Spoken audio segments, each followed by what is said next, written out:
السلام عليكم ورحمة الله تعالى وبركاته. واش اخباركم؟ لاباس عليكم؟ كي دايرين مع الصحيحة؟ كي دايرين مع هاد الاجواء ديال البرد؟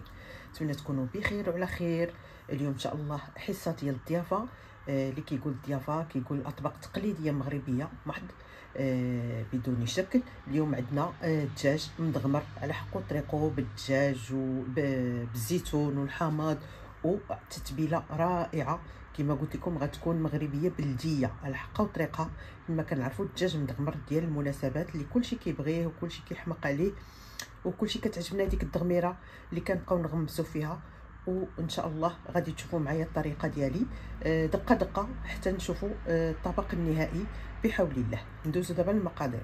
عندي هنا 4 ديال الدجاجات مغسولين مزيان ومقطرين وناشفين هكا، كيكونوا بيضين. كنعرفوا طريقه الغسيل بالملحه والحامض والطحين فورس، وكنخليوه كيترقد في داك المنقوح لواحد الساعه حتى كيطلق داك الدجاج، داك الريوقه ديالو كيطلق داك الزفوره ديالو كلها. وعاد ديك الساعات كنشلوه وكنخليوه كيتسقطر. شوفوا الدجاج كيفاش كيجي، كيكون بيض كيلمع بهذه الطريقه هذه. يعني كديروا البانيو كديروا فيه الملحه والحامض والدقيق الفورس والسكينجبير غبره، وكتخليو هذا المنقوع هذا فيه الدجاج حتى كيحيد داك الشوائب ديالو كاملين. عاد كنشلوه مزيان وكنحتفظوا به كيتقطر. عندنا الدجاج عمرنا ما كنخدموا به، ملي كنجيبوه عمرنا ما كنخدموا به في ساعته، كنخليو ضروري يبات واحد الليله باش يلاه كيجينا الدجاج يكون قابض في راسو وما كيجيناش هكا مجلود وشاحف. سيرتو انا مستعمله هنا الدجاج شويه كبير من فئه ديال 2.5 هكا. تبارك الله الدجاج هنا كبير. غادي تشوفوا معايا الطريقه. ندوزو دابا للمقادير.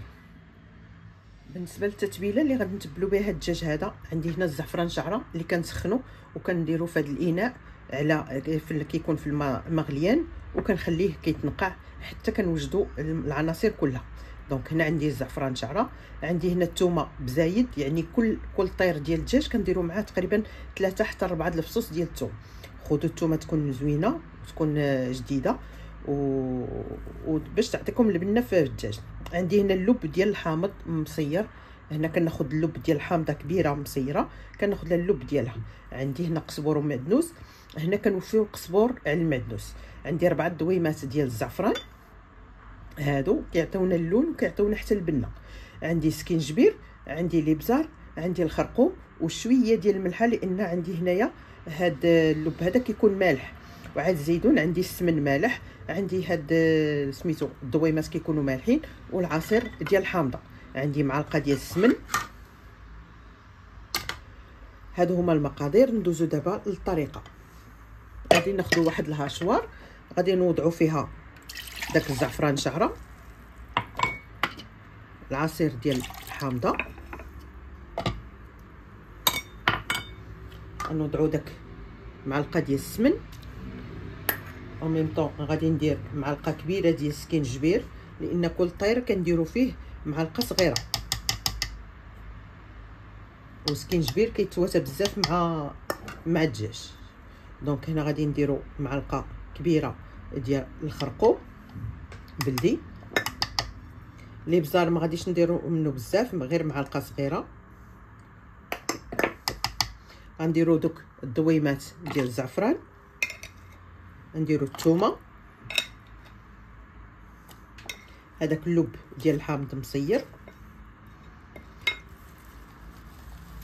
داك الربيطه ديال المعدنوس، وغادي نضيف شويه ديال الملحه، غير نص معلقه صغيره باش حتى الا احتاجيتها نزيدها، اللهم تكون ناقصه او لا تكون زايده. صافي. وغادي نخلط هادشي مزيان بالهاشوار.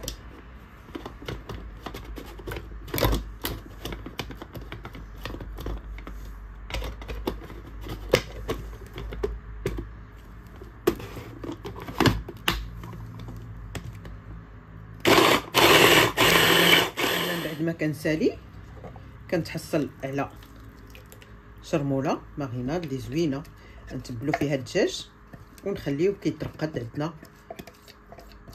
كل ما ترقد بزاف كل ما مزيان.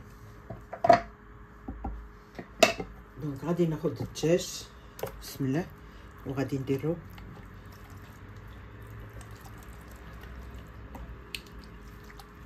كنخليوه مزيان كيترقد.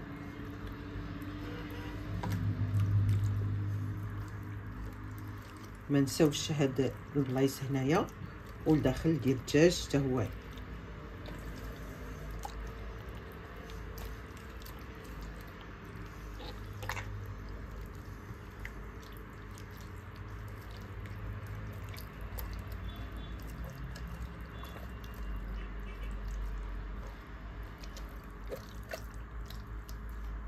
كندخلو فيه التتبيله كلها مزيان مزيان مزيان.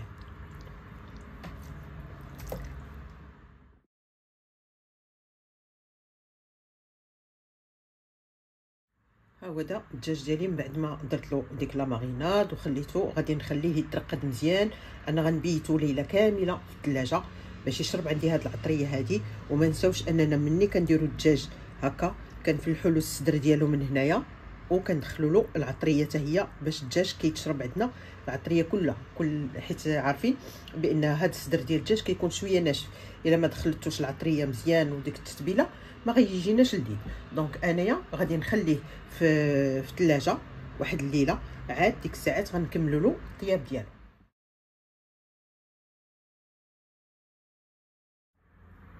هنا كناخذ الطنجره ديالي كبيره كندير فيها هنا 3 كيلو ديال البصله مقرده هكا رقيقه ماشي رقيقه. دونك غادي نبداو نحطوا فيها الدجاج ديالنا بسم الله بحال هكا. من بعد ما كنعقدوه وكنقادوا له شوفوا ملي كتدخل له الشرموله كيولي غزال كله كيتشرب الشرموله ديالو. من الاحسن بيتوه باش هكا تضمنوا ان الدجاج ديالكم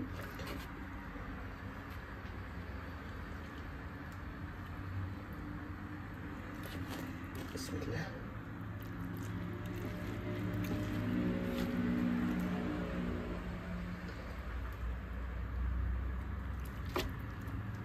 غنحطوه هكا. من بعد غادي نقلبوا على الصدر ديالو غير حتى يتقلى مزيان. وعاد ديك الساعات غادي نبدا نقلب فيه مره وانا تنقلب فيه حتى غادي نحس به كله تجمع. عاد ديك الساعات غادي نخليوه نزيدو عليه الماء ونخليوه كيطيب. دابا غندير له ديك الشرموله ديالو اللي بقات ليا.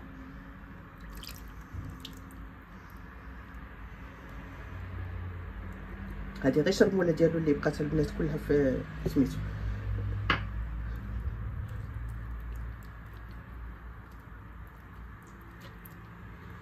صافي وغادي نردهم فوق البوطه. هنا البنات هو من بعد بدا كيبدا كيغلى.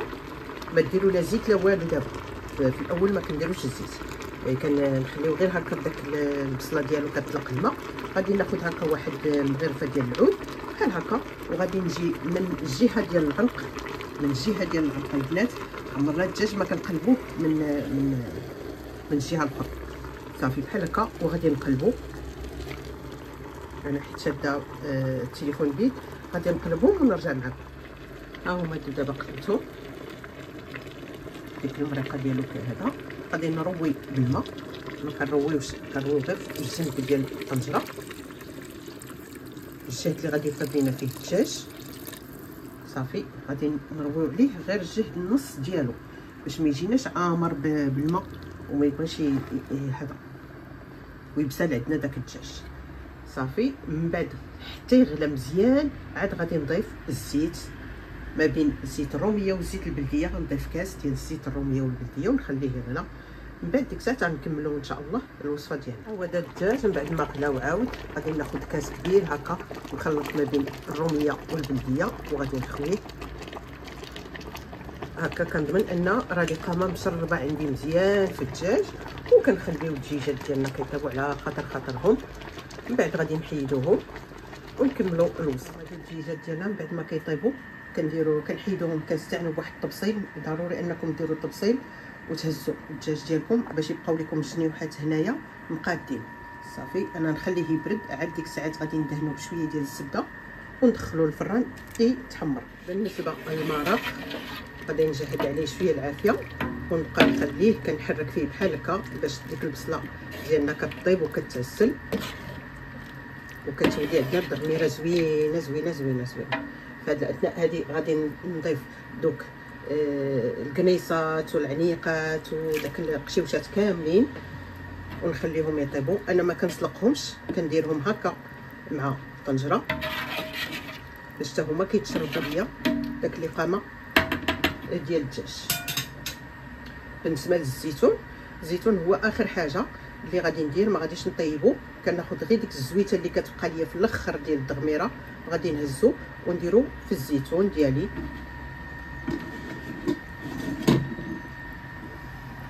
بحال هكا غادي نهز داك المريقه، داك الزيت، غير داك الزيت، ونديرو في هاد الزيتون هذا يغلى، نحيدو 2 دقائق، حيت الا خليتو غادي يتكمش صافي. وهنا غادي نخليو الدغميره ديالنا كتوقف.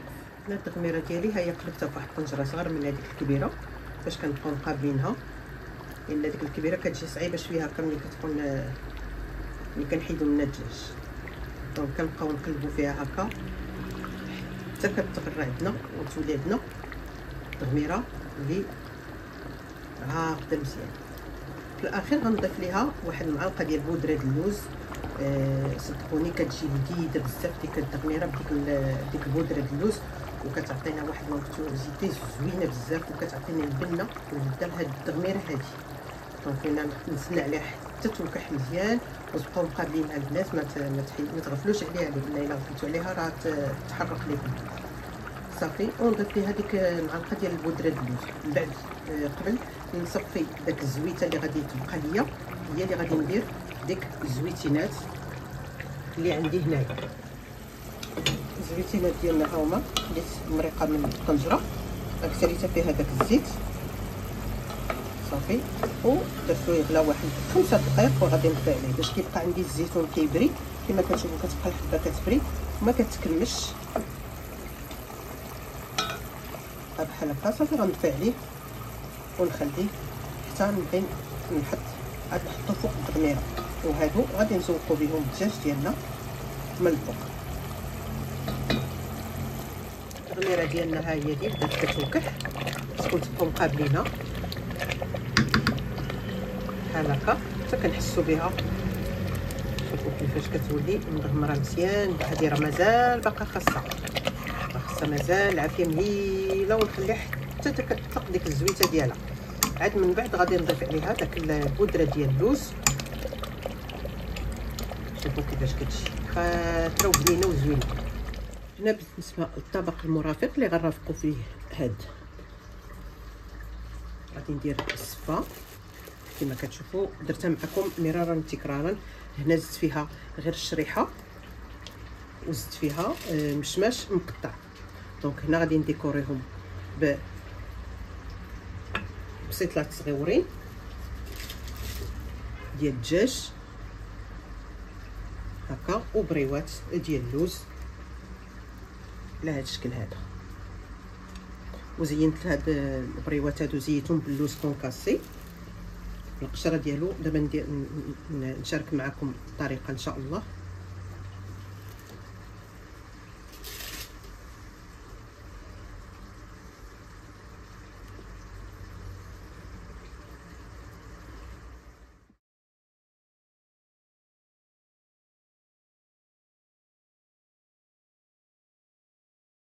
وهكا كنكون زينت الطبق ديالي ديال الزفه بشويه الكراميل وشويه ديال البيستاش. المهم الزواق كنغيرهم بشويه ديال المشماش وشويه ديال البرقوق وداك البيض وداك الشيء.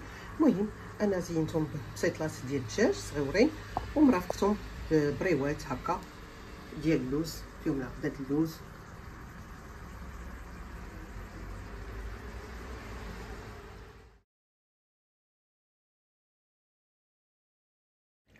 شوفوا لي التغميره ها هي وقفت داك الديمه ديالها بحال هكا صافي. دابا غادي نضيف ليها ديك المعلقه ديال بودره اللوز. الا كان احسن يكون البودره اللوز ابيض، انا ما لقيتوش عندي دونك استعملت هذا، خديت غير اللوز وطحنته صافي. ونخليها تشرب ليا داك المريقه، وطلق داك البنه ديال اللوز طلق في المريقه صافي. ودابا نتلاقاو في الشكل النهائي ديال الطبق ديالنا.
هكا كتكون هذه هي الحطه ديالنا ديال الدجاج بالتغميره ديال المناسبات والاعراضات وتحميره الوجه.